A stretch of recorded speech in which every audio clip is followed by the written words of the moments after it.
তোমার নাম কি তা? তো তুমি সাতাশ করে যাইছো বাড়িতে, এর ভুল করে আইসো করে সব বলতে আমি আগে পাকে ইয়ে করছিলাম। কি করছো? আমি আমার মা বাবা সব কিছু জানাতে নিয়ে আমি আইছি। তুমি এরা জানাইছো নি? এরা জানেনি তুমি যারা বিয়ে করছো? এরা জানেনি? প্রেমের টানে 5টি বছর পার, সানাই বাজিয়ে ধুমধাম করে বিয়ে। কিন্তু বিয়ের রেশ কাটতে না কাটতেই বরের মাথায় যেন আকাশ ভেঙে পড়ল। যাকে এতদিন জীবন সঙ্গিনী বা বধূ হিসেবে জানতেন, সেই ঘোমটার আড়ালে লুকিয়েছিল এক ভয়ঙ্কর জালিয়াতি। বিয়ের 6 দিনের মাথায় যুবক জানতে পারলেন তিনি কোনো যুবতীকে নয়, বরং বিয়ে করেছেন একজন যুবককে। ত্রিপুরা সিদাই থানার অন্তর্গত এলাকায় ঘটে যাওয়া চাঞ্চল্যকর ঘটনায় এখন তোলপাড় পুরো রাজ্য। হ্যাঁ, না, তো না জানে এমন ভাবে যে বিয়ে করছো। বাবার নাম কি তা?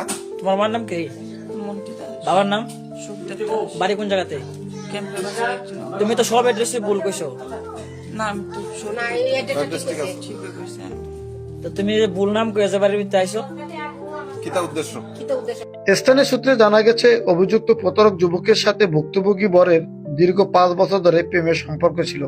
নিখুঁত মেকআপ, পোশাক আর কণ্ঠস্বরে কারসাজিতে নিজেকে মেয়ে হিসেবে উপস্থাপন করে ওই যুবক 5 বছর ধরে প্রেমিককে ধোঁকা দিয়ে আসছিল।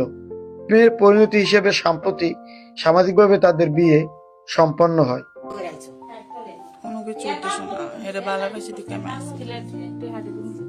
দেখা জিনিস আমি তুমি কতটা আনিছো এর থেকে? হ্যাঁ, আমার যত দিছে আমি দিতে পারছি না, সব কিন্তু আমি সব কিছু এরও আমি ঘুরাই ঘুরাই দিতাম, রিচার্জ দিতাম। টোটাল কত নিছো 5 বছরে?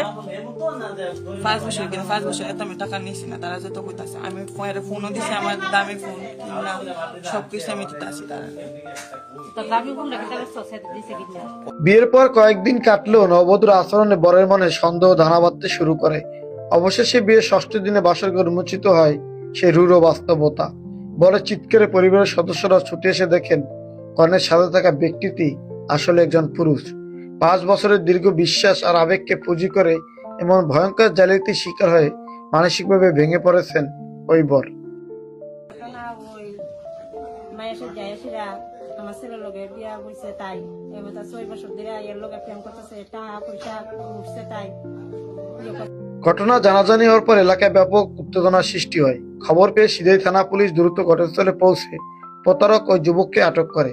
প্রাথমিক জিজ্ঞাসাবাদের জালিয়াতির বিষয়টি প্রমাণিত হওয়ায় তাকে গ্রেপ্তার করা হয়েছে। পুলিশের দাবি এটি কেবল একটি সাধারণ প্রতারণা নয়, বরং পরিকল্পিতভাবে কারো আবেগ নিয়ে খেলার এক জঘন্য দৃষ্টান্ত। 6 বছরের মধ্যে আমরা বুঝছেন না এটা? না বুঝি না, তাই তো মেয়ের মতো সব ইয়ে করতেছে, কাজ করতেছে, ইয়ে করতেছে। তো কবে এটা বুঝছেন? আস্থা তো বুঝার পরে আপনারা কি কি স্টেপ নিয়েছেন এটা? পুলিশ রেখেছি, থানার জানাইছি, তারা আইসে সেটা লইয়া গেছে। ডিজিটাল দুনিয়ার প্রেমে অন্ধ হয়ে সামাজিক রীতিনীতির আড়ালে এমন জালিয়াতি সমাজের জন্য এক বড় সতর্কবার্তা।